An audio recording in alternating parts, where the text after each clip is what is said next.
50.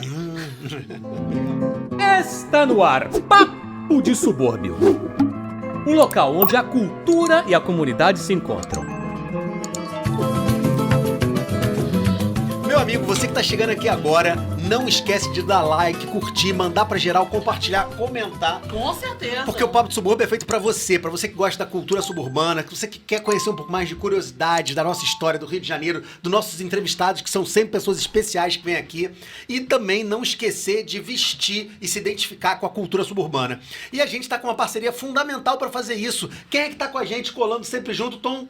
É isso mesmo, Rafael. A gente fechou uma parceria incrível com a Irada. A Irada é uma marca suburbana que valoriza o que a gente tem de melhor, o orgulho de ser suburbano. Estampar no peito da onde a gente veio, além de memórias afetivas e gírias locais. E pra mim, ela trouxe uma super novidade que eu amei. Estampar no peito da onde eu vim, o Irajá, o Irajamaica. Chegou aqui, ó. Irajá é meu país, se liga. Olha só, agora eu estampo no peito da onde eu vim. Irajá é meu país. E você também pode fazer isso. Entra agora no site que tá aqui no QR Code e você vai ver a coleção inteira, várias camisas iradíssimas. E você, se usar o nosso cupom, vai ganhar até 15% de desconto. Não vai perder, hein? Corre lá, entra na Irada, vê o videozinho agora pra você ver a super coleção e estampa no peito o orgulho de ser suburbano.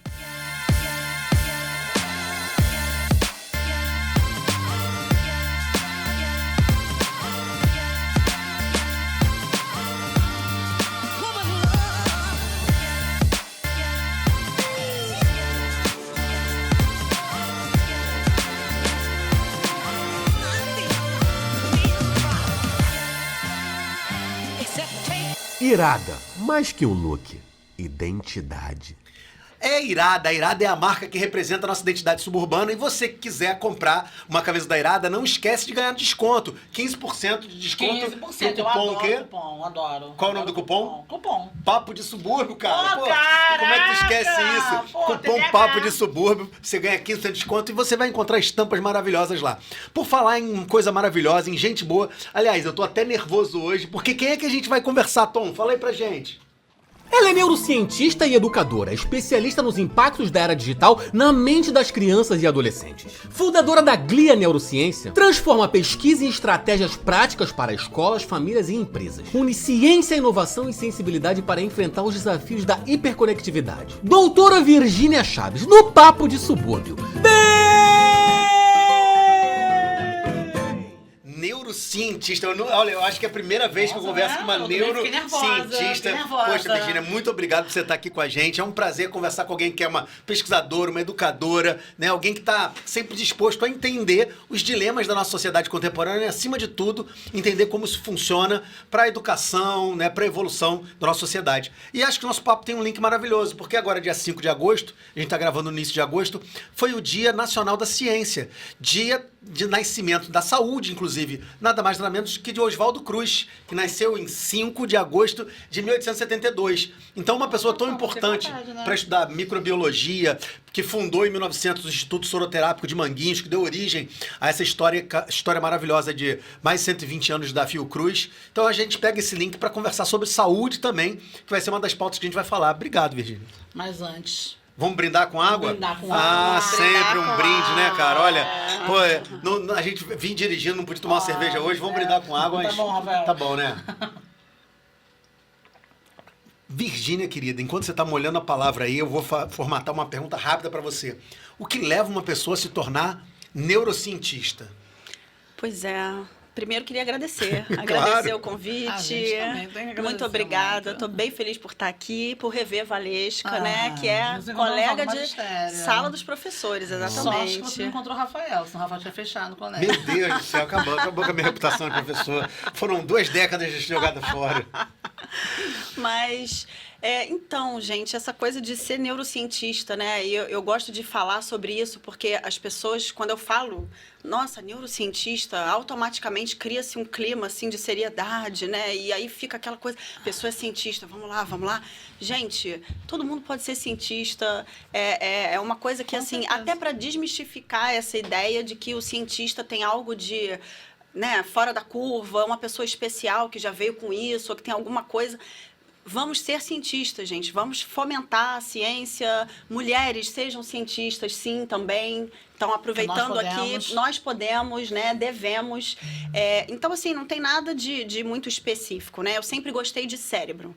Sempre teve essa questão, sempre tive ali, e aí vamos lá também, sempre, né? Parece que eu já saí da barriga da minha mãe, nossa, vamos aqui. Não, né? Isso é uma coisa que você vai percebendo, questão de algumas potencialidades que você tem, questão que você vai amadurecendo, né, e tal. Eu já tinha uma quedinha ali, no ensino médio eu fiquei entre história e biologia. Caramba, Nossa, tudo a ver, né? Ou assim, no 45 do segundo tempo, eu fiquei entre história e biologia e foi muito ali no limite que eu acabei indo para biologia, mas sempre minhas notas em história eram melhores do que em biologia, tá? Tinha essa questão, não dá muito para entender. Mas dentro da biologia, eu gostava muito da parte de sistema nervoso. E aí, na faculdade, eu fui fazer biomedicina. Na faculdade, ficou muito claro ali pelas experiências que eu tive dentro da faculdade que a parte de sistema nervoso, cérebro, era realmente o que eu queria seguir. Interesse, né? E aí, isso conversa muito com a questão de o que você oferta, né? Aí vem a professora, aí, tchá, desceu a professora. O que a gente oferta para os nossos alunos, né? O que você mostra para eles, para que eles entendam o que eles querem seguir, uma questão de experiência mesmo, né? Então, foi sobre isso. Mas peraí, Virgínia, você falou uma coisa que para mim tem um valor muito importante, que a gente está falando de educação. E toda vez que eu falo de educação, eu faço questão de enfatizar esse ponto, né? A gente tem uma perspectiva muito ainda equivocada sobre o que é educação, né? A gente acha que a educação só se estabelece em lugares formais, na escola, né? Mas o educare mesmo, da origem latina, o guiar para fora de si mesmo, é ampliar a capacidade individual de visão de mundo. E isso acontece de várias formas, diretas ou indiretamente, né? E é óbvio que nesse momento tem o papel do educador como um agente norteador dessa prática, né? E na nossa sociedade, através de uma perspectiva cultural e política. Mas eu quero saber em que momento a ciência, ou melhor, a neurociência, né, entender esse desenvolvimento cognitivo, entender, né, essa fisiologia celular, como é que isso se encontra com esse olhar de educador? Você fez da faculdade de biomedicina e que momento você fala assim, mas eu quero atuar junto à educação, ao desenvolvimento? Deixa só ela responder, falar uma coisa aqui que eu achei interessante. Quando você fala assim, eu estava entre história e biologia. Eu sempre falo isso para as pessoas ficam assim, mas por que tem essa matéria aqui? Eu falei, tem essa matéria aqui porque, de repente, mais à frente, você pode querer mudar de profissão. Com certeza. E quando você porque a nossa formação é generalista também, né? Você tem que conhecer geral, porque você vai tirar isso aqui, tirar isso aqui, tirar isso aqui? Porque eu já vi gente estar entre engenharia e medicina. Tem nada a ver. E aí, se você tira a matemática dela, você tira a oportunidade dela querer ser engenheira um dia. Com certeza. Então é só esse Não, ganchinho, e tá? só um outro microgancho aqui dentro disso, e depois a gente volta e você me lembra o que era, Claro, porque eu não vou lembrar, tá? Mas um dos grandes enganos, né, sobre isso, e que a gente precisa falar sobre isso com os alunos o tempo inteiro, porque eles não têm ainda essa capacidade de conectar isso tudo, eles vão ter depois, que é o quanto você precisa de todas essas questões fragmentadas no início, e eles só vão ter essa noção de todo depois, né?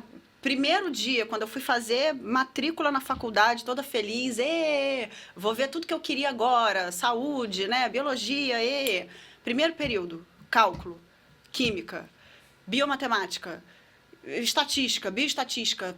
Minha grade quase toda era de exatas e eu quase tive um treco, quase caí para trás e era isso. E eu precisei de tudo aquilo, é muito necessário, precisava daquilo. Então, assim, todas essas conexões vão se fazer depois, né? Conhecimento de mundo, você não tem como aplicar o seu próprio fazer na sua profissão sem entender o que é o mundo, senão você é um nada ali dentro daquilo. Então, mas isso tudo a gente não tem cognição para conectar quando a gente é muito jovem também. Aí a gente vai entrar numa outra seara que é sobre a idade que a gente tem que escolher a profissão, enfim.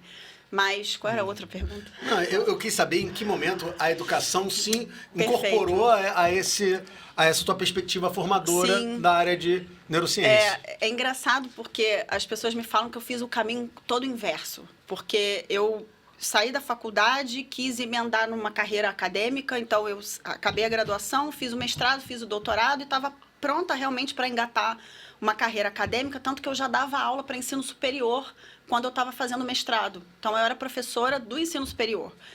E o que aconteceu foi quando eu estava terminando o doutorado, eu passei por uma experiência traumática durante o doutorado e que acredito seja bem comum. Hoje, nem tanto, porque a gente já fala sobre burnout. Mas eu tive um sério no final do doutorado, pelo próprio ambiente acadêmico, que é extremamente machista e é uma pressão muito grande, competitiva, uma produtividade. Porque você, enquanto mulher, você tem que se mostrar mais, né? Tem que ser melhor ainda. E a minha orientadora era mulher. Então, ela sofria isso num nível absurdo também e passava isso para mim e para os orientandos. Então, assim, era um ambiente caótico, eu era jovem, né?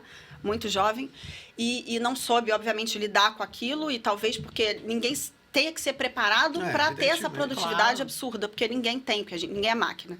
E eu tive um burnout, ninguém usava esse nome, então eu também não soube entender o que estava acontecendo. É muito de fraqueza, né? As pessoas tratam como fraqueza o que não é.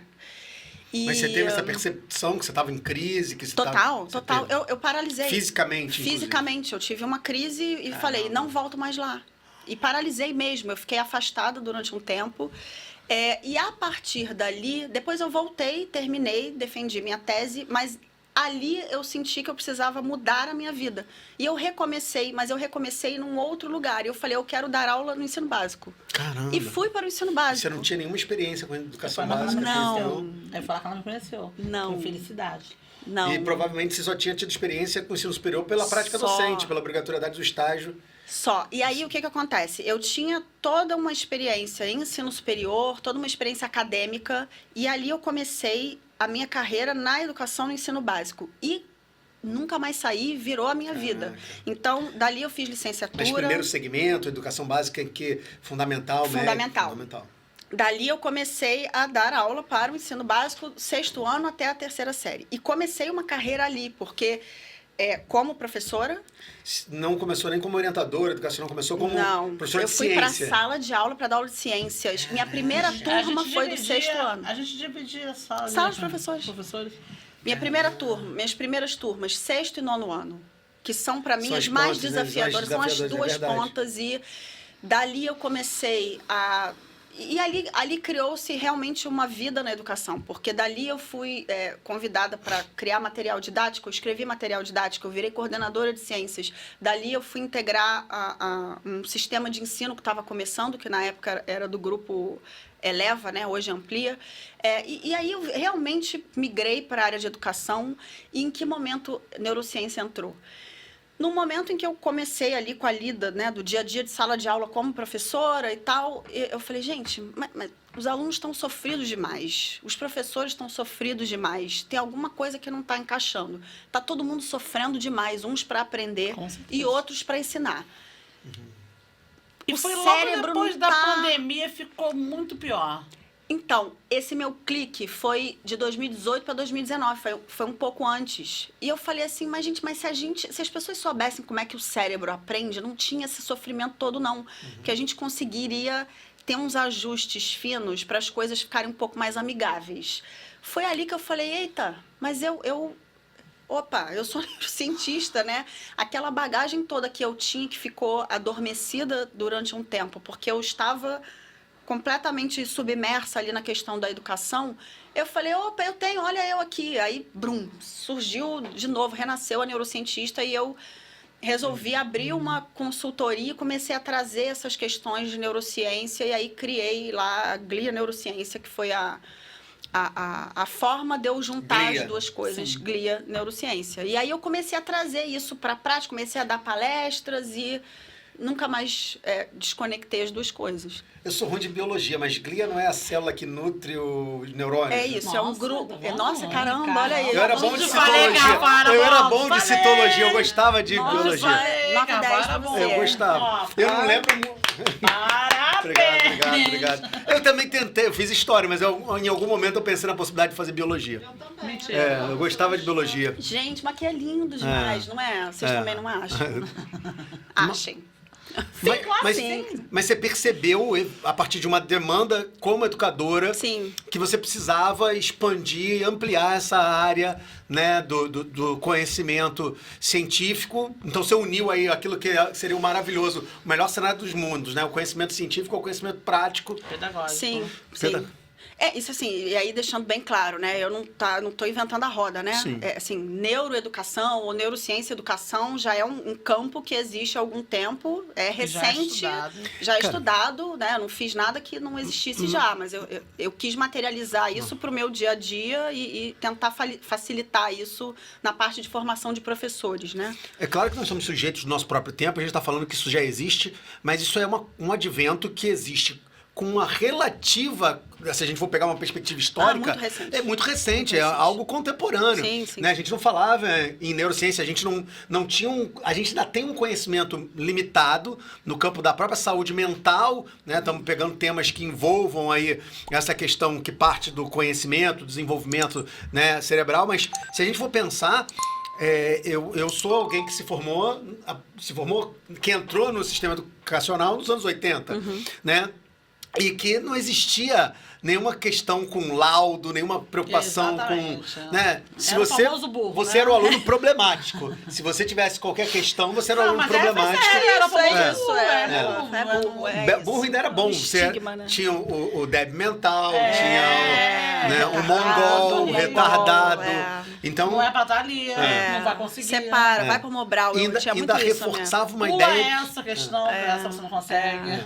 nossa. Então, eu tô te fazendo essa pergunta porque, por exemplo, assim, hoje a gente está falando a partir felizmente, de outras realidades, né? A Valesca, Hoje a gente tem outra olhada filhos pro autistas. aluno, né? Então a gente sabe da necessidade de ter um PEI, um plano de educação individualizado. A gente sabe da necessidade de pensar estratégias específicas para o desenvolvimento, né, intelectual, humano, cognitivo de cada indivíduo.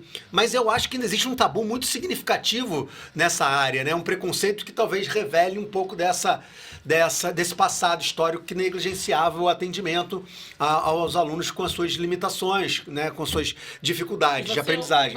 Até hoje você ouve muito assim, que ser autista é modinha. Não é modinha.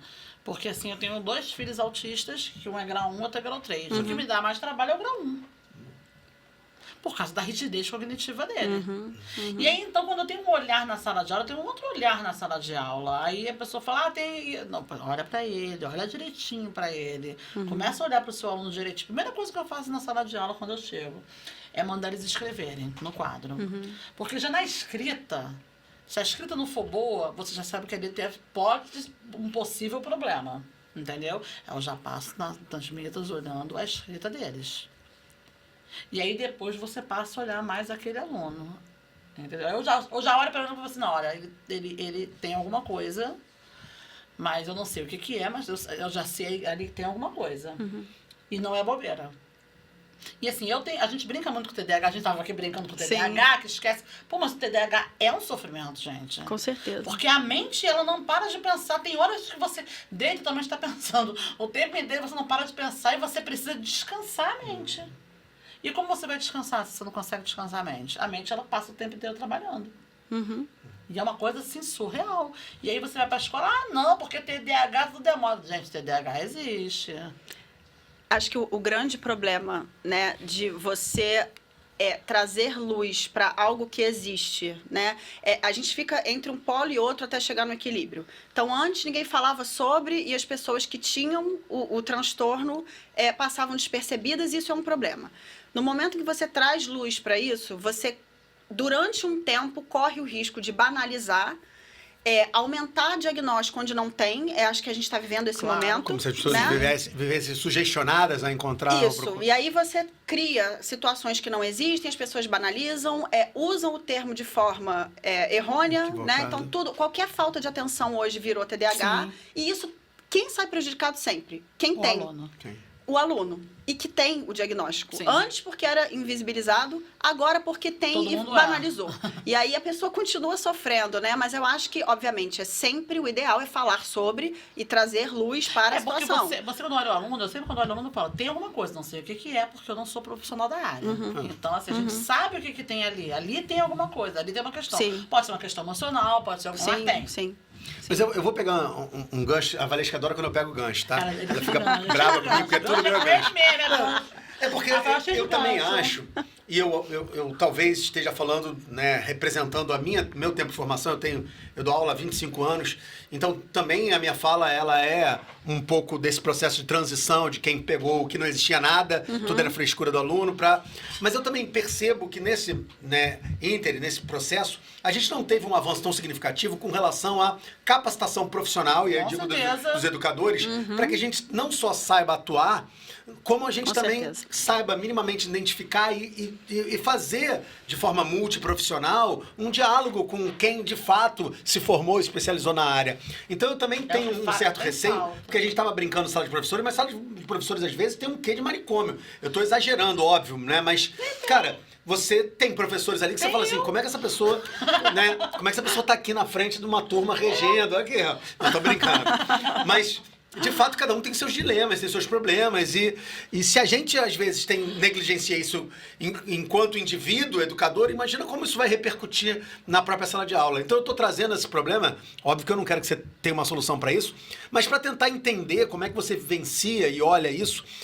Como é que essas preocupações crescentes têm produzido aspectos positivos no campo da educação, né, de procurar agora mais mediadores, mais profissionais para trabalhar junto ao corpo docente. Mas ele tem que ser mediadores qualificados. Porque se também não for qualificado, ele, ao invés de ajudar, ele vai atrapalhar. Pois é, isso ainda é um desafio. Acho que a gente ainda não achou a fórmula para isso. Eu ouço muito das famílias, né? Esse problema, né? Quando tem o mediador, não é qualificado o suficiente. Quando tem, porque é difícil achar. É difícil achar. Né? E, por outro lado, o que eu vejo assim nas escolas, né? Os professores não sabem o que fazer. Quando chegam as informações para os professores, porque normalmente não chegam, então a gente entra o ano para começar com a turma e não sabe quem tem laudo, que laudo tem, o que fazer, qual o manejo correto. Em contrapartida, as famílias estão cada vez mais exigindo especificidades para os seus filhos com os seus laudos, né? Então a escola fica, para esse tem que fazer isso, para esse tem que fazer aquilo. Nossa, adaptar a prova. Adaptar material. E no final- final, cada coisa é uma coisa diferente e o próprio professor não sabe como lidar com aquilo. Eu já quando eu for fazer a prova, eu já faço assim, esse aqui tem que ser adaptado assim, esse aqui tem que ser adaptado assim, esse aqui tem que ser adaptado assim, e esse aqui não tem que ser adaptado, e você faz um montão de prova. E tem que fazer. E muitas tem que vezes fazer. E tem que Assim, fazer. não é bobeira, tem que fazer. Não é. Porque tem gente que acha que tô fazendo muito. Não tô fazendo muito, não. Tô fazendo até pouco. Porque eu tô formando, né? Gente, são pessoas. Pessoas, Né? e E é é o uma futuro. responsabilidade muito grande você ignorar, né, aquela pessoa. A questão é, se os professores não sabem sobre isso, acho que a primeira reação é achar que, meu Deus, isso é tudo, é bobagem, eu não sei de nada, então continua sem saber e segue. Não dá pra... Segue, né? Não dá pra seguir. Nem sei fazer isso. Né? Então, assim, eu acho que falta, nesse sentido, formação de professores sobre os assuntos. E aí, que formação de professores?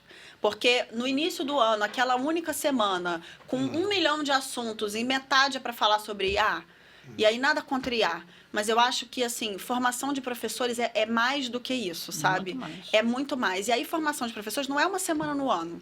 Não é formação continuada. Formação continuada não é uma semana em janeiro. Né? Janeiro nem pode, né? Porque é férias coletivas dos professores. Mas não é um momento no ano. É um processo continuado, onde você realmente vai formar sobre um determinado assunto. E que assunto impacta mais a escola do que os próprios alunos. Né? Então, eu acho que é entender também, acho que é a metaformação. O que é formação continuada? Eu, assim, enquanto educadora, assim, eu penso que ele tem que ter uma organização. Se ele não tiver uma organização, você olha já pelos cadernos. Quem tem a melhor nota, tem a melhor nota, que eu também não acho que seja matemática o principal, porque às vezes o pai, ele valoriza muito a matemática. Eu tirou 10 em matemática, o cara vai lá e tirou 10 em arte. Gente, os 10 é o mesmo. entendeu? Não é a matemática, não é o português, é o que vale mais. O que vale mais é o seu filho, que quanto ele está se dedicando. E já é estranho você quantificar o conhecimento através de uma... Exatamente. Já é uma coisa complexa, né? Olha, você absorveu 60% do conteúdo só. Como é que alguém pode, né, E ter a tantas precisão camadas, de né? Eu Cebola. tenho uma preocupação muito grande do meu aluno não ser frustrado. Porque se você frustra o aluno, você perdeu o aluno. Então você não pode perder o aluno, entendeu? Então, assim, quando eu vejo aluno ali, vou perder aquele aluno, já vou falando com a coordenação, com a direção. Olha, eu tô achando esse aluno assim, assim, assado. Vamos tentar vir pra cá, pra lá. Então você não pode perder o aluno. Você perder, se ele se sentir inferior, você perdeu ele. Educação sem empatia, sem contato, Sem vínculo, né? E essa perda, né? É tanto gasto de energia, de tudo, para você recuperar esse aluno, se é que você vai conseguir, né? Porque às vezes é uma vida acadêmica escolar inteira para você conseguir recuperar esse aluno por conta de uma frustração que se estabeleceu ali no início da vida escolar e você às vezes não recupera, né? Ou porque você projetou ali uma expectativa para ele que não corresponde ao que ele tem de potencial, é aquele aluno que você cobrou a vida inteira ali, resultado em exatas e o garoto é pura aptidão arte, dele a aptidão dele é completamente outra e você não consegue fomentar aquilo. Então, assim, é tanta coisa que precisa ser trabalhada e vista e que a gente ainda está engatinhando, E sabe? você vê que a mãe, ela fica em sofrimento. Porque uma vez uma mãe chegou pra mim, o filho tinha Down, mas bem leve, né? Mas aí, em matemática, eu falei assim, mas deixa eu fazer uma coisa com você. Presta atenção. O seu filho pode não saber matemática, qual é o problema? Tanta gente no mundo não sabe matemática, mas ele sabe tantas coisas maravilhosas. Ele faz uma prova de geografia maravilhosamente bem, história maravilhosamente bem. Vamos fazer uma coisa? Você me diz o que ele aprende de matemática. E a gente vai trabalhar o que ele aprende de matemática. Porque ele tem necessidades especiais, isso a gente tem que saber. Porque eu penso assim, não sei se eu estou certa. Meus filhos são autistas. Então, eu acho que ele tem um outro tipo de programação, como se fosse um computador, Linux e Windows. Eles pensam Linux, a gente pensa Windows. Então, não queira botar Linux no Windows no Linux. Eles são somente diferentes. E tem uma maneira diferente de aprender, que você precisa buscar essa maneira diferente de aprender. Então, assim, quando eu vou ensinar alguma coisa para meus alunos, eu quero que eles entendam de onde veio aquilo. Porque ele bota... Eu tenho um nervoso de, tipo assim, na fração. Você vai dar uma fração, bota aquele tracinho embaixo. Eu odeio aquele tracinho embaixo. Porque eu falo para ele, não, olha, daqui, ó, para botar aquele tracinho... Não, você vai fazer frações aqui. Aí eu explico tudo para ele, por quê?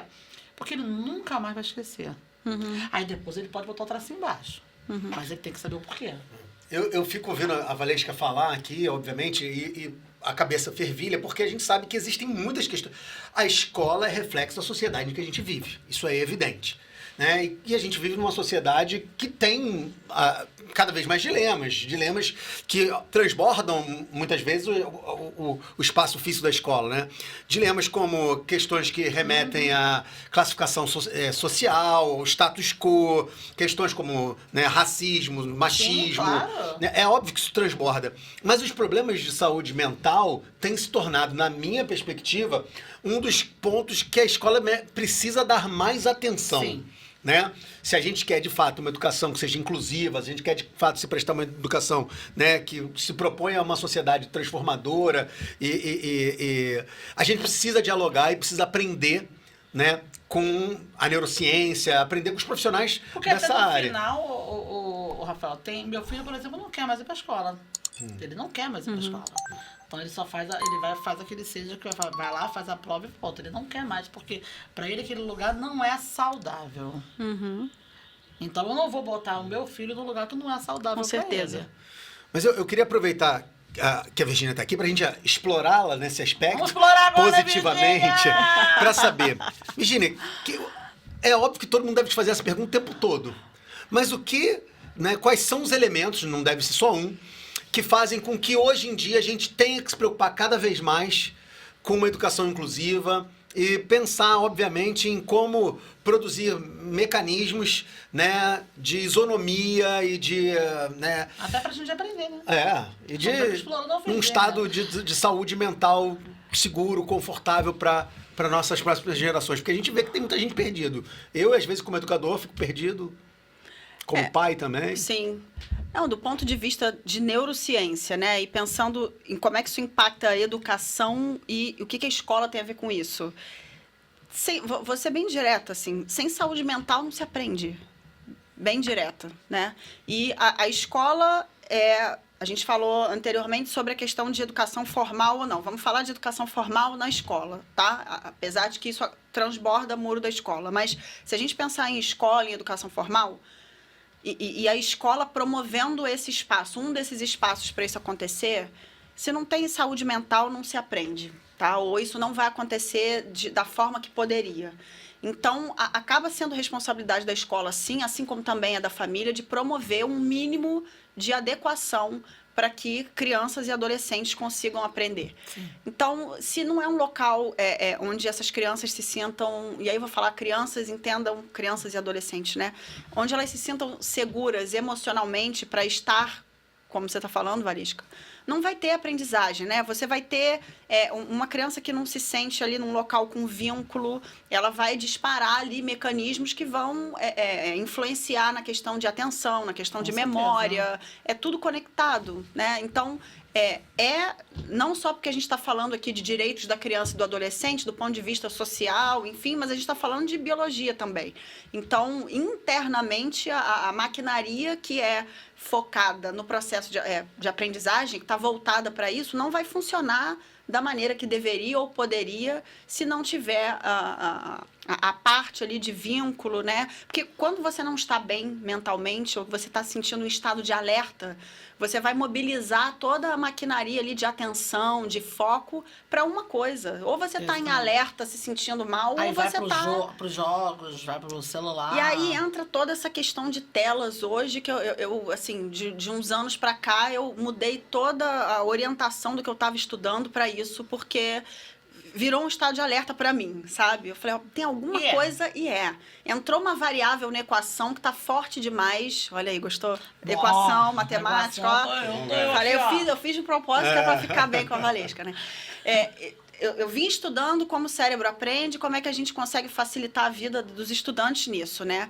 Só que tinha uma coisa que essa variável estava muito forte ali, desviando a curva. A variável, tá vendo? Ó, tá fazendo essa tendência da curva, tá muito forte. Eu falei, essa variável tá impactando demais esse processo aqui. Eu fiquei, variável é essa? É isso aqui. Isso aqui.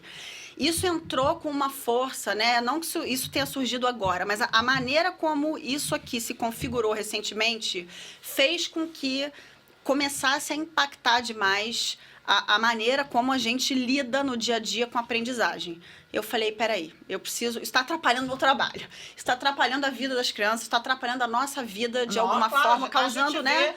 Na gente mesmo. E aí eu falei, eu vou olhar para isso, para aqui, Virgínia, vamos olhar para isso e de 2022 para cá, eu comecei a pesquisar mais sobre o impacto disso na atenção da gente, das crianças, de todo mundo.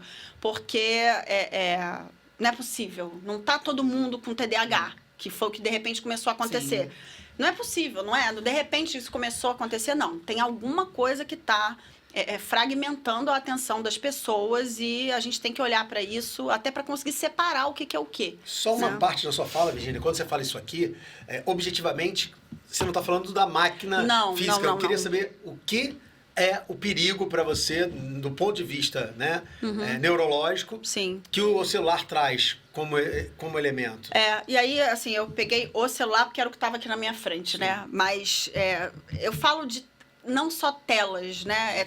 Telas e conteúdos, e aí por isso que quando me perguntam sobre isso, eu não gosto de falar, eu acabei usando um outro termo que era para fugir de uma coisa mais superficial, porque quando a gente fala hoje sobre perigo de telas, fica parecendo que é só o celular. E não é também a questão de excesso de telas, não é quantidade só.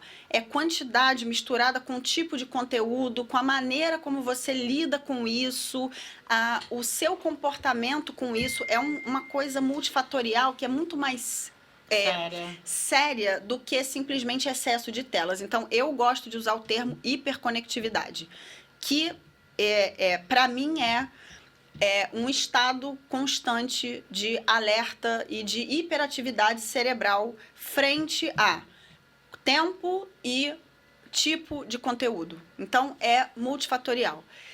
E o que acontece com isso? Obviamente, é o tempo de tela, mas quando a gente fala de tempo de tela, as pessoas voltam lá na década de 80, mas eu passava o dia inteiro vendo o programa da Xuxa e estava ótimo. Olha só, sua tela era uma TV que ficava num lugar fixo, você não levava a sua televisão junto com você para nenhum lugar, para começar. Então, os aparelhos eletrônicos que a gente tem hoje, eles são portáteis.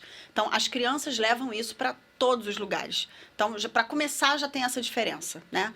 Os tipos de conteúdos são completamente diferentes, né? O desenho do He-Man levava X minutos, ele tinha início, meio, fim, tinha uma narrativa, tinha uma história, né? Tinha a moral da história, o He-Man aparecia no final, olha, amiguinhos, lá, lá, lá, lá, lá. Tinha todo um processo, tinha um arco narrativo, né? Hoje, você assiste um vídeo do, sei lá, TikTok que levou 15 segundos, não tinha nada com nada, né? As crianças assistem esses brain rots da vida, que um monte de luz piscando, um monte de coisa aparecendo, nem nada, ninguém fala. E o que é isso? O que aconteceu e fica ali? dançando, né? Porque a gente falando agora do stand-up, né? Tem uma amiga minha, ela fala, aí a filha dela, ela imita a filha dela, né, no stand-up, e a filha dela tá o tempo de dançando, o que foi, mãe? Não sei o que, a Isso, aquelas coisas assim. Não sei o que é isso? E tem uma coisa, só uma parte que eu quero te ouvir, Virgínia, que é muito importante. Às vezes, fazendo uma coisa que é antinatural para mim. Meu filho gosta de ver alguém jogando. Ele não tá jogando, ele quer assistir alguém comentando o jogo que a pessoa tá fazendo. E eu tenho uma dificuldade em entender isso, porque eu falo assim, caramba, mas filho, nem é você que tá jogando pra saber a sensação do jogo, se é bom, se é ruim. Você tá partindo de juízo de valor de alguém que te jogou pra dizer o que ele acha em cima da experiência. Esse tipo de conteúdo, né? São as narrações de game players, que eles chamam, né? E aí tudo em inglês, né? Tudo em inglês. E aí, principalmente os de Minecraft, que são... as narrações são estridentes, eles gritam o tempo inteiro. É uma coisa, assim, sensorialmente muito estressante, muita luz piscando. Os próprios jogos são muito estimulantes, né? E no final, nem é a criança que está jogando, porque você poderia ter ali alguma coisa ativa, onde a criança desenvolve minimamente uma contrapartida mínima, né? Uma contrapartida mínima, né? Então, Virgínia, você é contra o videogame? Não, gente, eu não sou contra o videogame, né? Eu passei muito tempo jogando Pac-Man, né? Muito tempo, Enduro. Olha, Virgínia, isso denuncia a idade, hein? Não, deixa quieto. Eu também, eu sei que eu sou historiador, eu li muito. Telejogo, Atari, Enduro, aquele jogo, né? Aquele jogo daquela época. Pois é. Né? É Enduro, né? Fase do gelo. Mas assim, não sou contra. A questão é que, assim, hoje a passividade desses tipos de conteúdo é tanta que, assim, nem jogar as crianças querem, né? E aí, depois eu vou falar sobre... problematizar a questão de dependência de jogo. Dependência, porque meu filho, por exemplo, eu fui tirar o celular dele, ele surtou. Mas isso está acontecendo eu falei muito. Assim, Jesus, eu falei, que isso? Muito. Ele é autista. Muito. Ele é autista também. Ainda mas tem esse agravante. Ainda tem esse agravante. E aí ele tá viciado no celular. Não é nem o João, é o Pedro, né? Porque ele é o de grau 1. E aí eu olhei pra cara dele assim, eu falei, eu não consegui tirar o celular dele. Aí hoje eu já conversei com ele. Mas esses conteúdos são ainda mais impactantes para crianças com TEA, né? E adolescentes. Ainda mais impactantes. Porque a previsibilidade desses conteúdos, né? As pessoas que estão no espectro. Eita, tá difícil hoje. Espectro. As pessoas que estão no espectro, elas têm tendência, né, a ficar mais seguras com previsibilidade. E tudo que esse tipo de conteúdo, por mais louco que pareça, entregar previsibilidade nos sons, nas questões sensoriais. Então, para crianças e adolescentes no espectro, esse tipo de conteúdo é ainda mais difícil de tirar. Nocivo, e tem estratégias para fazer isso. Não pode ser, de repente, não a partir como. de amanhã não tem mais. Nossa, nem pensar fazer esse tipo de coisa. Eu tentei tirar, quando eu tirei, eu vi que ele surtou. Não pode. Calma, tem que ser Aí eu aos falei, poucos, vou levar ele né? pro psicólogo, no psicólogo vou ver como é que a gente trata isso, porque eu preciso não, tratar tudo disso. aos poucos, porque o mecanismo que ativa com esse tipo de conteúdo é o mecanismo de liberação de dopamina, que é o mesmo tipo de coisa que libera com outros tipos de dependência. Então, não pode ser uma coisa brusca, né? As crianças se jogam no chão quando você tira celular, quando você tira... Eu vi isso com meu filho, né? Tô falando aqui porque eu vi isso com o meu filho, e foi a partir daí, na verdade, o episódio que me fez olhar para isso com mais atenção. Falei, opa, tem alguma coisa acontecendo aqui, e ela é neurológica. Foi um episódio com o meu filho, de uma viagem que a gente programou com semanas de antecedência. Programamos uma viagem para Gramado, com todos aqueles parques, pizzarias, aquelas coisas maravilhosas. Vai ser lindo! Não foi. Não foi lindo, porque levamos o tablet e o meu filho queria ficar o tempo inteiro no hotel ou em algum lugar com internet para ficar vendo vídeo de YouTube. E a experiência que a gente programou não aconteceu, e foi uma frustração generalizada. O comportamento dele completamente alterado durante a viagem inteira, a ponto de, num determinado local que a gente estava, super legal, ele simulou uma contusão para poder voltar para o hotel, e chegou no hotel, estava tudo bem. Ele só queria ter voltado para ficar no YouTube. Eu falei, gente, não tá, realmente é algo muito mais sério. Então, toda essa questão de telas, né, de hiperconectividade, isso também é para gente, porque esse estado, eu digo que essa hiperconectividade, ela é um estado neuroambiental. Por que é neuroambiental? Porque você tem o estímulo ali, ele é um gatilho e ele está no nosso ambiente.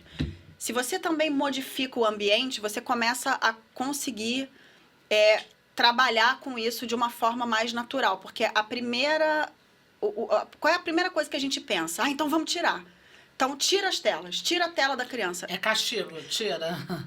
Além de castigo, o que você vai botar no lugar? Você deu algum outro tipo de recompensa, né, que substitua essa dopamina que está sendo retirada? Se não deu, não vai funcionar.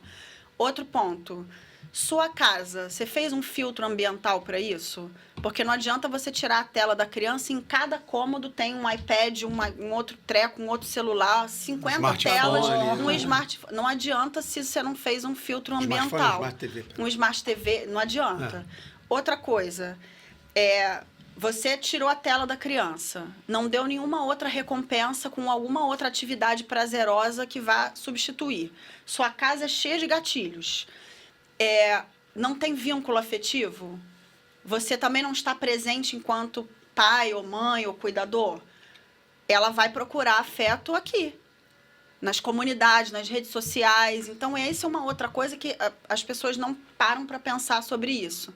E, por último, tirou a tela, não deu recompensa com outra atividade, não tem vínculo afetivo, né, familiar para estar presente, né, não tem... A casa é cheia de gatilho. E o ritmo? Eu falo de ritmo biológico, né? Como é que é a rotina dessa criança ou desse adolescente? É lotada? A agenda é lotada? Faz 1 milhão de coisas, está sempre exausto. Tá ruim, não dorme direito, vai dormir 3 da manhã. Tudo isso leva você... Quando você está exausto, o que você quer fazer quando chega em casa? Deitar e ficar, né? Então, assim, é multifatorial. Um filme, você tá no celular ainda. Isso, nem ver o filme mais a gente consegue. Então, é multifatorial, é neuroambiental. Não adianta só você chegar, pronto, a partir de amanhã você não usa mais celular. E todo o resto. Então, não é simples, não é uma coisa que você consegue simplesmente retirando. Porque se é uma coisa que causa dependência, já mexeu com o cérebro, já reprogramou. E com adulto... é um pouquinho mais fácil, vamos mudar, menos difícil, porque a gente já tem um cérebro formado. Agora, com criança e com adolescente, que o cérebro está se formando, é tudo muito mais sensível, os circuitos estão se desenvolvendo, então as coisas são mais complexas, né? Aí, só para finalizar esse ponto, por que é complicado? Os circuitos estão se desenvolvendo e eles precisam das experiências para aprender a esperar. É o que a gente está vendo hoje? Não. Aprender a sustentar a atenção é o que a gente está vendo hoje? Não. Nada disso está acontecendo. Esse é o ponto. É impressionante que você vai falando, a gente pode exemplificar de várias maneiras. Mas o complexo é porque a gente vive numa sociedade que pressupõe que você tenha cada vez mais hiperconectividade. Porque assim, você fala pro cara, sai do celular, mas aí você vai no restaurante e o restaurante só tem o cardápio pelo celular. Entendeu? Ou o totem do shopping que você tem que procurar, ou você vai comprar o ingresso do cinema, tá um tablet ali. E então, assim, uma Esse não tem relação. celular, você não vive, né? Porque você vai pagar como? E aí você fala pra criança assim, que nem as férias, meu filho de férias agora você vai pra rua brincar sem celular. Só que das crianças todas do condomínio, uma leva o celular, acabou. Porque, entendeu? Então, assim, é de fato uma seara extremamente complexa pra gente abordar, mas eu acho que o acesso à informação e a publicização dessas informações, até mesmo num nível, numa instância que chegue a essas crianças, elas próprias têm entendimento do prejuízo que aquilo causa, né? Eu converso com meu filho e ele fala, eu sei que isso é ruim pra mim, eu sei que isso me deixa agitado. Eu falo, você tem que parar de mexer, senão você não vai dormir. Mas eu sei, mas eu quero terminar isso aqui. Então existe... Olha, isso que você trouxe é muito importante de ser dito, porque às vezes a gente subestima e acha que as crianças não entendem. Os adolescentes nem se fala, eles entendem tudo, obviamente, dá para ter uma conversa nesse nível com eles.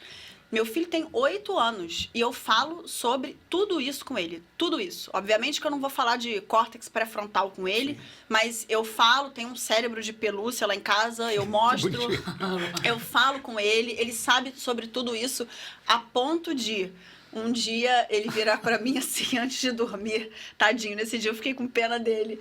Ele falou assim, mamãe, eu queria falar uma coisa pra você, mas eu tô preocupado de você ficar chateada.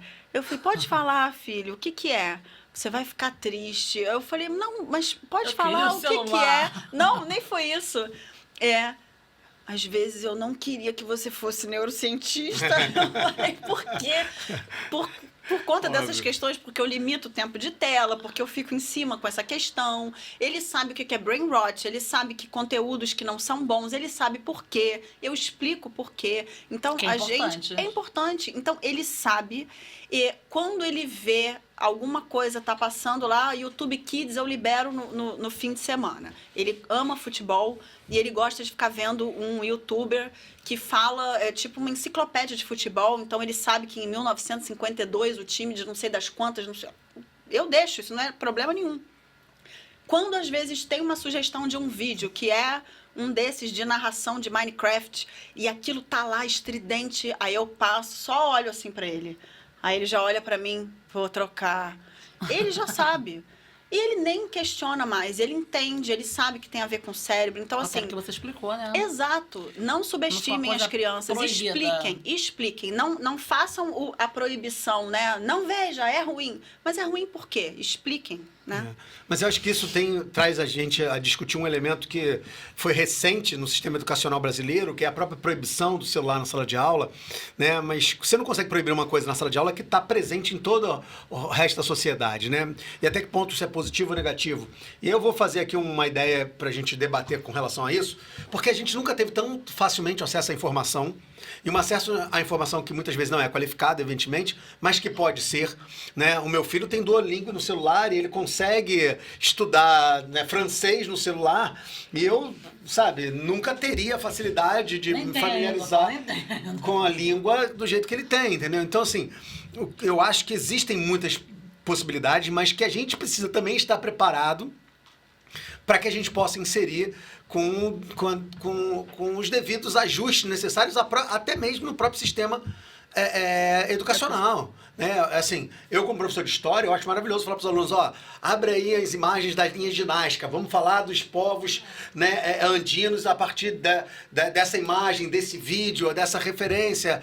Ou, eu adoro usar vídeo educativo curto, com fontes, pegando fonte primária no campo da história, trazer... Mas até que ponto isso tem que ficar evidente que não é o único instrumento de aprendizagem, que ele é mais uma ferramenta. Você, nas suas pesquisas, passa ou tem algo propositivo dentro desse aspecto? Não, com certeza. Né? E aí, pensando na Lei 15.100, limitou, não proibiu. Né? Limitou e tem lá a questão de que os celulares, né, podem ser utilizados Fim pedagógico. desde que tenham intencionalidade pedagógica, e isso tem que ficar muito claro, porque, de novo, né, ninguém vai viver num mundo sem isso. Não vamos, Até né? até o relógio, né? Tá aqui o relógio, gente, né? Então, Dá o assim, celular. né? Tá aqui o relógio e tá aqui o celular. Então, assim, tem muitas coisas positivas. A gente vai utilizar isso a favor da aula de forma fantástica se a gente realmente fizer um plano de aula legal e a nosso favor. Por outro lado, o que a gente tem de pesquisas, né? Se a gente estiver lidando primeiro com crianças em alfabetização, é livro, é caneta, é papel. Papel, escrita, porque a gente precisa da parte motora para consolidar a questão de escrita, Sim. de memória, tudo isso. Então, mas o aplicativo educativo está aprendendo a escrever, a ler, vamos lá, o cérebro não está nessa época ainda, né? O processo evolutivo cerebral ainda está no cérebro das pessoas antes disso aqui. Então, mas e quando já aprendeu a ler, está no ensino médio? Vamos mesclar isso de maneira a otimizar, né? Vai ser o tempero ali da aula. Agora a discussão que a gente está tendo sobre IA, uso de IA como chatbot para educação. Acho assim, né? A gente tem que trabalhar com evidências, né? O que tem de pesquisa já sobre o resultado disso? Não temos, né? Então, ainda não tem evidências sobre o quanto isso afeta cognitivamente para mais ou para menos. Então, até que a gente tenha as evidências, né? Vamos deixar de usar? Não, vamos usar. Ninguém vai parar a pesquisa porque, né? Vamos produzir dados a partir daí, mas com cautela. Não vamos sair, então vamos agora. Lembra do quadro Tudo digital? IA. Lembra do quadro Tudo digital? IA. Pronto, agora É a quadro solução da digital, educação, solução quadro da interativo. educação, agora é o quadro interativo. Gente, pelo amor de Deus. Então, com cautela, vamos entendendo, né? Não vamos agora todo mundo passar a usar isso, porque o que a gente tinha logo no início? Bota ali o tutor de IA para os alunos e, gente, o tutor vai responder tudo, o aluno não pensa mais. Né? Então, já viram que não é por aí, já mudaram, já estão criando agora que não responde de pronto para os alunos. Acho que a própria OpenAI já fez isso. Então, a versão do ChatGPT educacional, que acho que lançou semana passada, o aluno pergunta, faça aí para mim o exercício tal. Aí o ChatGPT responde, mas olha só, responde com outra pergunta, que é para o aluno ser forçado a pensar. Até que ponto isso vai, né?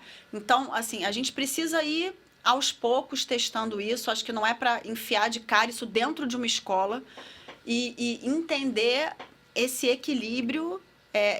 Assim, se me fazem muito essa pergunta, a IA vai substituir o professor? Gente, pelo amor de Deus, é óbvio que não. Isso não existe. A gente aprende por pistas que são... E aí, falando de cérebro, né? O cérebro aprende por pistas que são visuais, sensoriais, né? A gente precisa o aluno, ele tem muito a necessidade, né? De pistas que são visuais sobre se você está entendendo ou não. O próprio professor entende pela cara do aluno se ele está entendendo ou não. A gente sabe. Isso o chat não vai dar. Então, enfim, e uma série de outras coisas que nem... Não, ele tem que escrever mesmo. Eu- Às vezes tem que escrever mesmo. Eu- É chato? Mas a gente faz tanta coisa chata na vida. Eu fico brincando com meu filho tem 10 anos, né? Eu falo assim, olha, eu prefiro a BN do que a IA, né? A burrice natural, eu falo pra ele. A que a burrice natural inteligência ela é muito produtiva. Aí é um Ele até robô, que brinca ela- comigo. Ele falou, Você já pai, pensou a gente que a criar um burrice robô? natural ajuda você a pesquisar, a entender. Se você não sabe, vamos procurar em outros meios também, né? Mas será que ela está trazendo essa informação totalmente correta? Não, ainda tem uma série de questões, né, que a gente precisa ver, de vieses que a IA entrega. Lembrando que é um banco de dados, a gente não pode esquecer, né? A gente fala em inteligência. E aí isso traz um outro viés para a gente, que é como se fosse algo que não erra. Está escrito ali, confirme as informações, porque pode haver erro. É um banco de dados que está cheio de viés. E aí, se a gente for pensar do ponto de vista social ali, né? Quem criou isso? De onde vem esse banco de dados, né? Quem é a maioria que cria tudo isso, né? Aí a gente são pessoas majoritariamente brancas que inserem ali informações com um ponto de vista enviesado. Muito eurocentradas. Eurocentrado. Então, assim, ainda tem uma série de outras questões que a gente tem que considerar. né? Enfim, que aí a gente vai para um outro ponto, que é muito complicado. Tem erro, eu uso muito IA, tá? A Virgínia, você é contra IA? Claro que não, eu uso muito. Eu já peguei erros inúmeros ali da IA, aí ela pede desculpa, né? Ai, desculpe, você está certa, não era bem isso. Né? Mas e aí pensando, gente, nós somos adultos, eu uso IA para trabalhar na minha área, que é uma área que eu tem um certo conhecimento, né? Então, eu consigo saber que ela errou. Mas se você entrega isso na mão de um aluno que não tem ou não domina uma certa área, o erro vai passar despercebido. Então, como é que a gente leva isso, né, para crianças e adolescentes? Eu tenho que falar até próximo, o pessoal reclama. Eu também sou do meio da IA, eu gosto de estudar IA. E tem uma pessoa que é até do Brasil, que ele está começando a fazer, é do Nordeste. Ele vai implantar agora uma escola para crianças só para ensinar IAs a ela, por causa do futuro. Só para criança. Para elas usarem? Usarem. Porque é isso que você falou, tem que saber usar para saber o que ela está entregando, entendeu? Então, se ela souber usar, ela vai saber onde está o erro. Aí ele tá uma coisa nova para ensinar as crianças a tecnologia da IA. Entendeu? Achei... É legal ouvir a Elaine falando, porque a Elaine, além de ser historiadora, é fonoaudióloga, né? E alguém que trabalha com toda essa questão do suporte da aprendizagem e tal. E a IA já evoluiu algumas coisas também na ciência, também eles falam. Mas é aquilo, você tem que saber usar. Entendeu? É como se fosse uma pessoa que está aprendendo, né? Não, mas você pode ensinar um agente. Entendeu? Vai, Rafael. Não. O que eu ia pegar dessa história toda é, primeiro, a gente pensar que a educação, ela dialoga com todas as tecnologias, né? E a gente educa para quê? Isso é importantíssimo que a gente pense na sociedade que a gente vive. A gente está educando para o mercado de trabalho, para ensinar as pessoas a usarem a IA como uma ferramenta de... Porque a gente ainda tem uma educação bancária até determinado ponto que reproduz a lógica do capital. Você vai para a escola no horário que você tem que entrar no meio de produção, você tem trabalho de casa, você tem hora de lanche, né? Você tem toda uma estrutura educacional que ainda reproduz a lógica de... Ela te prepara para produzir para alguém, né? E aí você ainda paga um colégio bilíngue, com novas tecnologias, para dizer que aquele é o colégio que os filhos da elite vão usar para aprender a educar os outros, ou a usar os outros como fosse o trabalho. Então a educação, essa ideia da educação como instrumento de ascensão, de manutenção de status quo, é algo complexo para a gente pensar hoje. Eu vou até pegar teu gancho. Hoje eu falei assim, hoje eu vou fazer um plano de estudo pro meu filho. Eu falei assim, por que plano de estudo, gente? Segunda-feira não sei como é que é o dia dele, terça-feira não sei como é que é o dia dele, quarta-feira não sei como é que é o dia dele.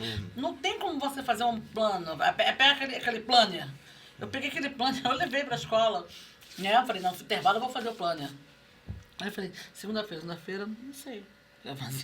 Terça-feira, quarta-feira, quinta-feira, não sei, gente. O dia que der, ele vai pra não sei aonde, o dia que der, ele vai pra não sei aonde, é o dia que der, gente.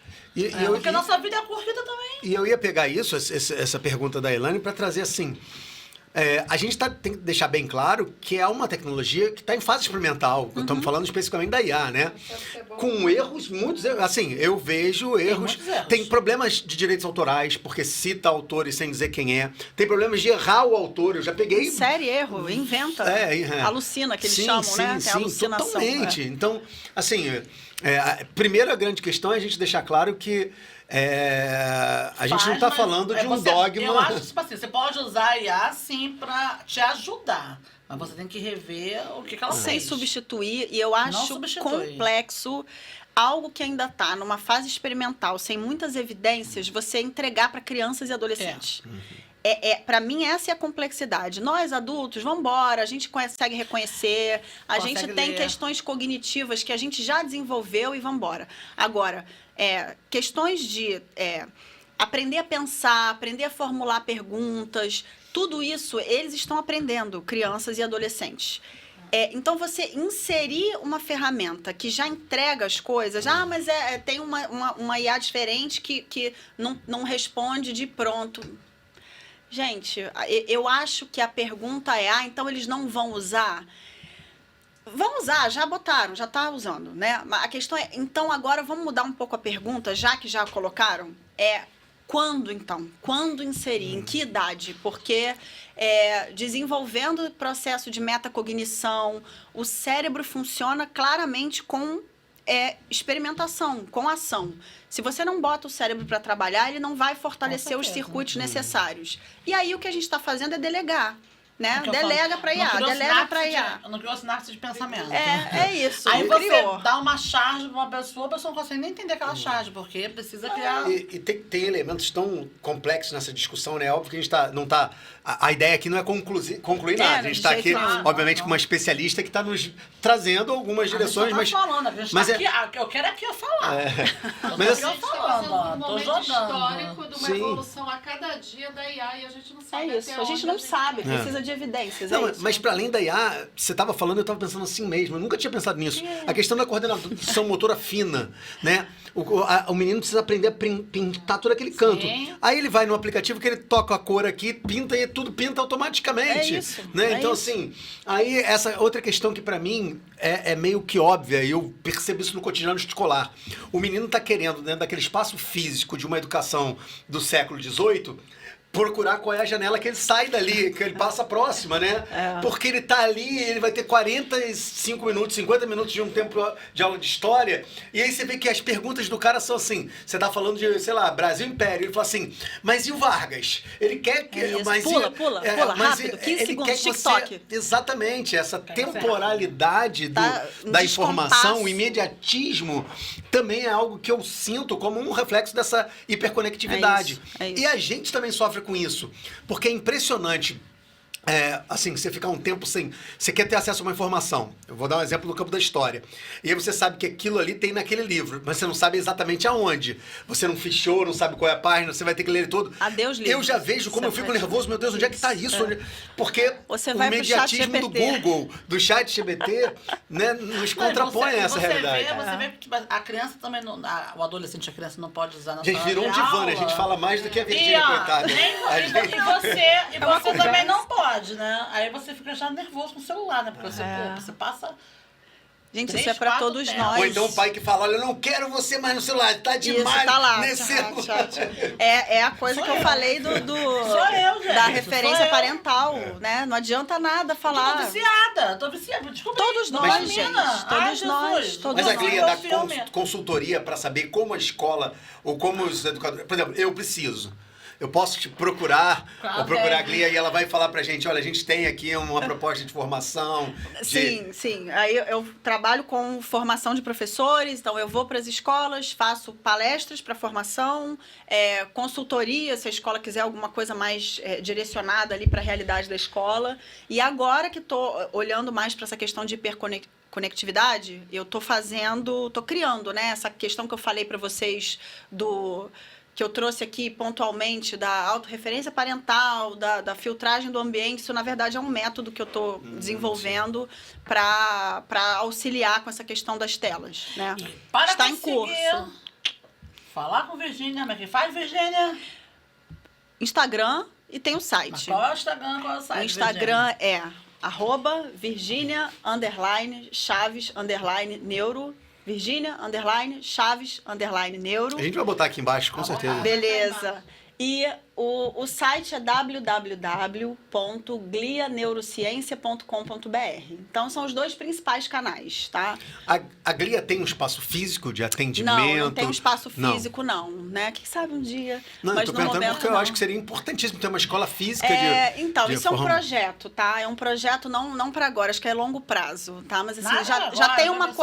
coisa, tem uma semente, tá? Sendo encaminhada, algo focado em restabelecimento de atenção e de como é que isso tem a ver com diminuição dessa hiperconectividade, como é que crianças e adolescentes conseguem retomar esse foco, tá? Mas já tem a semente para esse espaço físico, mas é médio e longo prazo. No momento, não. E deixa eu pensar, eu sempre acho que o atrativo maior vem pela ludicidade e eu sempre acho que uma forma de combater é com a ludicidade prática. Eu acho que o brincar, efetivamente, para além dessa noção de brincadeira que, né, os aparelhos eletrônicos construíram na contemporaneidade, eu acho que é um exercício fundamental, né, de entender limites, regras, né, entender o seu corpo, o seu espaço social ali. A gente pode, na sua perspectiva, como alguém que está aqui, né, representando uma pesquisadora da área, a gente pode associar esse tipo de brincadeira, mostrar que a partir do virtual a gente pode chegar a uma experiência prática maior. Estou te perguntando porque eu já propus para o meu filho fazer desenhos de mapas, saindo ali ou parecido com uma coisa que ele viu no jogo e tal, pra gente fazer um desafio dentro de casa. Com certeza. Essa pode ser uma alternativa? Com certeza, com certeza. Até porque a gente tem que sair dessa visão também dicotômica de, né, isso é ruim, isso é bom. Isso saia daqui, vá para ali. Não, na verdade, a gente pode e deve utilizar as vivências, né, a ludicidade que vem também do digital. Vou dar um exemplo, tá? Semana passada, uma pessoa que me segue no Instagram, me fez essa pergunta sobre esses jogos, esses vídeos, né, de narração de Minecraft. Exatamente isso que a gente comentou hoje. Pô, meu filho tá viciado nesse tipo de coisa, ele fica lá atento, a pessoa aleatória no vídeo jogando e ele lá olhando. Como é que eu faço com isso? Eu falei, tem 3 coisas que você pode fazer para minimizar esse tipo de coisa. E ainda botei assim nos stories, né? Eu falei, uma delas vocês vão ficar impressionados. Aí, qual era a terceira estratégia? Convida seu filho para jogar. Tira ele do vídeo, do aleatório narrando e bota ele para jogar no modo criativo do Minecraft, né? Então, você tira ele de um processo de passividade e se ele não aceitar nenhuma das 2 outras opções que eu dei, e uma delas era colocar ele para fazer algo que libere dopamina fora da tela, né? Mas se ele não aceitar nada de nenhuma outra coisa lúdica que seja fora dali, é porque ele tá muito cravado nesse digital, gente, chama ele para jogar Minecraft no modo criativo, porque você tá oferecendo algo que é muito próximo, é lúdico e ele tá ativo. Alguma coisa ali tá sendo ativada, sabe? Mas ele não tá ali passivo vendo a tela, né? E aí você trabalha com tempo de tela, né? Vai jogar seu videogame? Vai lá jogar seu videogame, né? Limita o tempo. É engraçado assim no meu filho, quando ele vai fazer pesquisa, ele vai fazer pesquisa nos livros. Ele pega um montão de livros de enciclopédia e fica fazendo pesquisa nos livros. Aí mesmo você fala assim, não, você pode usar, não, eu quero ler. Ele lê tudo. Nossa, meu filho de 8 anos já fica assim, mamãe, eu vou olhar na Google. Ele fala na Google. Posso olhar na Google? Você tem 2 filhos? Tem um, Arthur, de 8 anos. Ele já vai direto, vou na Google, mamãe, na Google. Tem a Barça. Aquela enciclopédia Barça. Nossa, a Barça. Adora ele. Saudades. Agora, e é engraçado também que eles reproduzem muitas vezes na brincadeira deles, não online, tudo que tá no jogo, né? Olha, o nome dos personagens, nós estamos brincando de Minecraft. Vocês estão brincando no quarto de Minecraft. E essa questão da gamificação, como isso vai pra vida, né? Meu filho, ele vai fazer aula de perna de pau, aí tem um negócio do desafio da perna de pau, vai fazer aula de jiu-jitsu, tem um negócio do ponto, quem é melhor, qual é impressionante. Que é uma coisa... Aí vai pra natação, tem também a isso. Linguagem, toda a comunicação vem pro mundo real, porque eles não... Eles quase não vivenciam as brincadeiras fora dessa realidade, né? Acho que a única coisa que meu filho vivencia fora disso é o futebol mesmo. Aí é o futebol. Mas aí ele vê o youtuber falando de futebol. Então, é muito doido isso, né? É uma outra vida. É uma outra vida. Por isso que eles precisam de educação midiática, gente. Não dá para não falar disso. E eu também queria falar sobre uma coisa que aconteceu até com meu filho, que foi no Kumon. Que é da medalha, os melhores. Pra ele foi, assim, horrível. Eu tive que tirar. Nossa, achei que você ia falar, nossa, pra ele foi, achei que você fez uma entonação de que foi maravilhoso, mas foi horrível. Foi uma sensação, assim, pra ele de fracasso. Ele não ganhou a medalha. Porque ele não ganhou a medalha. E teve, o irmão dele ganhou, e outros ganharam, e eu falei assim, gente, ele nunca tinha olhado pra isso. Eu falei assim, gente... Como assim medalha? Eu tive que ir lá falar com a dona. Eu falei, olha só, você fez com meu filho. Por favor, não faça mais medalhas. Pra ninguém. Eu tô tirando meus filhos daqui. Porque não há condições mais ele ficar aqui. Porque ele saiu de lá humilhado. Que não ganhou medalha. Porque não ganhou medalha. E eu não percebi que dali era um evento de medalhas. Ah, não, mas você tem... Não, acho que não, gente. Sociedade da medalha. A sociedade, ela é... Eu falo, meu filho, você não pode ser bom nisso, você pode ser bom em outras coisas. Né? Porque é isso que eu te falo, não é o 10 da matemática que faz ele ganhar medalha, faz ganhar. Eu acho horrível você dizer quem ganhou, quem não ganhou, porque aquilo cria uma frustração na criança, uma coisa assim que eu vivenciei. E foi uma coisa absurda. Na escola do meu filho teve uma questão assim também com relação, eu não lembro se foi na aula de música, e aí ficou uma discussão sobre isso, sobre a questão da frustração e da necessidade das crianças vivenciarem a frustração de não ganhar. Mas assim, isso ficou durante um tempo, uma discussão no grupo dos pais sobre se era adequado, se não era. E aí eu falei, eu não gosto muito de me meter no grupo dos pais, porque eles sabem que eu trabalho com educação, então eu fico a chata querendo trazer questões da educação, e aí eu nunca sei dividir muito se eu estou sendo mãe, se eu estou sendo educadora, e aí eu evito, né? E aí eu meti um negócio de rubrica lá, não, foi, mas o professor trouxe uma rubrica, eu falei, que rubrica? Porque o professor tinha colocado uma rubrica bonitinha, né? Se tocar, porque era aula de música, se tocar... eu não lembro exatamente qual era a rubrica do professor, mas se tocar com os 5 dedos, não sei o que, não sei o que lá, são tantos adesivos. Então ele botou uma rubrica bonitinho, as crianças sabiam exatamente o que elas tinham que seguir e quantos adesivos elas iam ganhar por cada coisa. Então, falei, olha, ele fez uma rubrica, então ele... Não. As pessoas, que rubrica? Só tinha que ter dado adesivo. Eu sei que o negócio se estendeu durante um tempo lá e no final ninguém chegou a conclusão nenhuma sobre isso, né? Mas é uma discussão válida sobre isso, né? Se frustra, se não frustra, se é sobre frustração, se não é, se a criança tem que aprender a lidar, se não tem, como é que é a preparação para isso, né? E se aquilo vai motivar mais, se vai motivar menos, mas enfim. Virgínia, como mãe, educadora e cientista, como é que você vê o fato da educação ser um campo onde todo mundo dá pitaco? Porque, assim, é impressionante, né? Você vai fazer uma operação, você não vai chegar pro médico, olha, esse bisturi que você vai usar aí, eu não sei não. Mas você vai escolher um livro, gente. O professor vai... Olha, você vai um metro... Impressionante. Isso é impressionante, né? Isso que você trouxe de exemplo é isso, né? Ninguém vai falar assim, não, olha, esse bisturi número 5 aí, não é. Né? Usa um 6. Não sei nem se tem esse número. Mas, enfim, na verdade, é uma coisa que eu gostaria de entender, né? Enquanto você me perguntava, eu fiquei pensando... Todo mundo entende educação, né? Por que é na educação que as pessoas acham que sabem, não só sabem mais que você? Né? Eu queria entender em que momento que houve essa abertura, ou se nem houve a abertura e as pessoas entraram mesmo sem a abertura existir. Né? Por que tem essa questão? Eu não sei se em algum momento... a gente, aí vou me colocar agora como professora, a gente, né, na educação, perdeu, de alguma forma, né, a gente se comunicou de uma forma inadequada e deixou isso acontecer, né, e aí se a gente for olhar outros modelos em outros lugares, né, aí fala, lá vem ela com a Finlândia, né, nem a Finlândia nem mais é o modelo, né, nem mais é a referência, né, tá voltando em uma série de coisas que fazia e tá deixando de fazer. Mas... se a gente for olhar em outros locais, né, não é assim.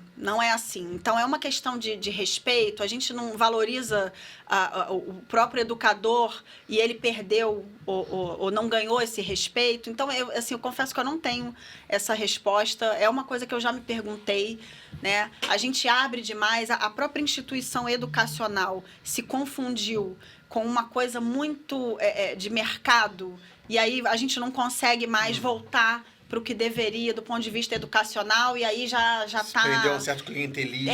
Um clientelismo, e aí ficou nessa coisa de o cliente tem sempre razão, e aí a gente não consegue mais sustentar de alguma forma. Isso também passa por uma desvalorização do profissional de educação também, que a gente também não consegue... Eu acho que são várias camadas nessa situação. E aí no final... É a cebola. A gente chora no final. No final a gente chora, né? A gente está caminhando para o final, porque a doutora Virgínia também tem que pegar seu filho na escola. A doutora Virgínia. Vou até ficar séria agora. Mas eu vou fazer uma pergunta que eu sei que não existe uma resposta certa. Vou até comer uma jujuba. Fica à vontade. Bem séria. Agora vem pedrada. Ainda tem mais, além dessa pergunta. Primeiro, assim, você, Virgínia, acredita que o caminho é andar mais para uma sociedade analógica? Ou a gente tem que... Jujuba rosa. Ou é inexorável esse caminho em direção à tecnologia, mas a gente tem que ter regras para que essa tecnologia, né, atue apenas em determinados momentos da ou faixa etária, ou segmentos da sociedade? Não, eu acho que eu não vou saber repetir tudo isso que você falou da segunda opção, mas eu acho que a segunda opção não tem como ser uma sociedade mais analógica no sentido da gente retirar o que já chegou de tecnologias. Tecnologias, elas existem, as digitais, vieram né? pra Não tecnologias no amplo, tecnologias digitais. Elas vêm para facilitar a nossa vida, isso é inegável, né? Então, vem para facilitar. E a gente, como sistema biológico, a gente vai sempre preferir o que nos poupa energia, sempre. Então, se a IA vai responder para a gente o que a gente gastaria energia para pesquisar mentalmente, a gente vai preferir o que gasta menos energia. Isso é fato. Só que isso nos gera uma questão lá na frente, que é o que a gente chama de, a Jujubinha aqui, reserva cognitiva. A gente não está criando reserva cognitiva no momento em que a gente delega isso tudo para uma IA, por exemplo. Lá na frente vai fazer falta. Sabe aquela história de pega o idosinho... Exato. Pega o idosinho que está começando a ter questões de senilidade e bota ele para jogar xadrez ou fazer jogo da memória, não sei o quê, que a gente só se preocupa lá na frente. Se a gente começa a delegar tudo isso agora... é reserva cognitiva que a gente não está fazendo, né? Então, assim, eu acho que essa questão toda vai para o equilíbrio, né? Não vamos deixar de usar porque facilita a nossa vida. Então, a educação midiática, é a questão de entender o quanto facilita, Exatamente, olhando para ponto. questões éticas, né? Porque tem toda a questão de ética que a gente nem trouxe aqui. A gente está pensando do ponto de vista biológico, se facilita, se não facilita, mas tem questões éticas que precisam ser olhadas também. Então, facilita? Sim. Vamos deixar de usar? Não. Mas como usar e quando? Que idade? Vai para criança? Isso aqui não vai. YouTube, Roblox, cheio de loucura ali dentro, vai para criança de 10 anos? Não, não vai. Então, é isso. Pegando essas facilidades, essas tecnologias e adequando, né? Isso aqui não, isso aqui regula, pelo amor de Deus, precisa ter regulação. Isso aqui não, isso aqui vai, isso aqui não. A minha isso. dissertação de mestrado, ela trata sobre esse tema mesmo, sabe? Nossa, que minha eu dissertação de faço? mestrado Uau, traz né? esse tema. Por favor, O que por favor. acontece? Eu Caraca, falo rapaz. sobre funções... Gabriel. Ah, tá quase na hora. Vou falar só sobre isso, rapidinho. Por favor. Ela fala sobre isso, que a gente fala sobre funções modulares e a gente faz umas contas absurdas. E tem um programa que, se você der o prompt para ele certo, você não precisa fazer aquelas contas todas, então você não precisa tirar do Enem. Você pode continuar no Enem, mas mostrando com tecnologia. Ele pode ver aquelas contas como é que faz, mas não precisa. Porque nós temos a tecnologia a nosso favor. Mas a gente está falando no ensino médio. Então ela fala sobre isso. A minha dissertação é sobre isso. É sobre usar a tecnologia a nosso favor. Até porque ele consegue fazer uma visualização muito melhor do gráfico.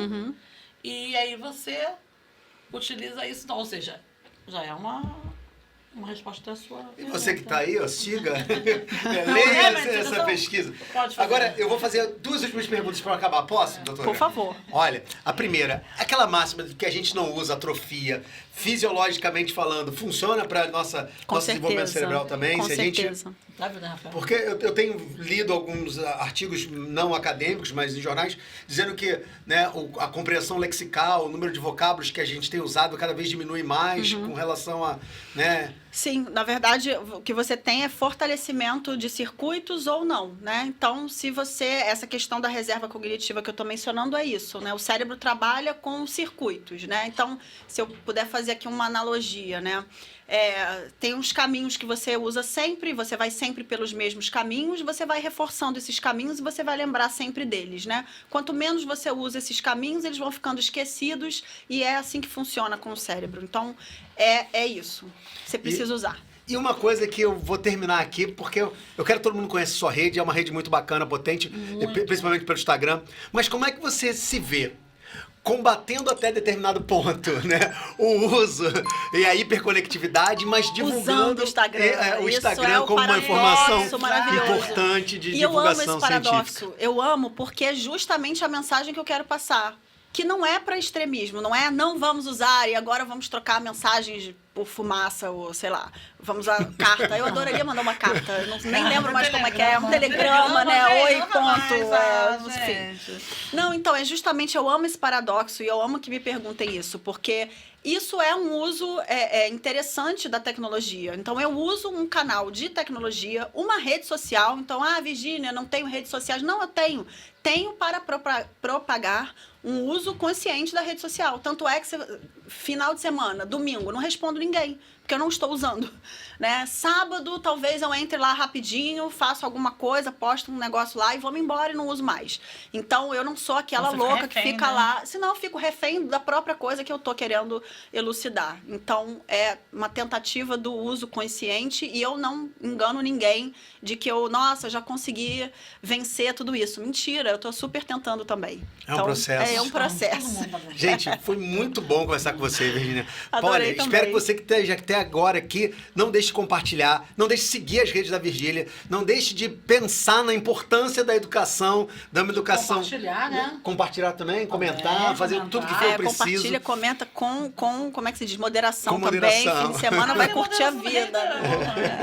Olha, foi um prazer e muito bom saber que a gente pode, né, contar com tua pesquisa, com teu suporte e pensar que uma mãe, educadora, pesquisadora, é alguém também engajada num tema que é tão fundamental para uma sociedade mais saudável e, né, quem sabe, menos conectada ou conectada com mais qualidade durante menos tempo daqui pra frente. Virgínia, foi um prazer, querida. Eu que agradeço. Vamos brindar com água, gente. Vamos brindar com água. Obrigado, gente. Poxa, muito bom esse papo. E aí, gostou? Não se esqueça de dar uma força, curta, compartilhe, se inscreva e ative as notificações. Papo de Subúrbio, onde a cultura e a comunidade se encontram. Continue conosco, assista outros episódios e acompanhe nossas redes. Espalha pra geral. Vem!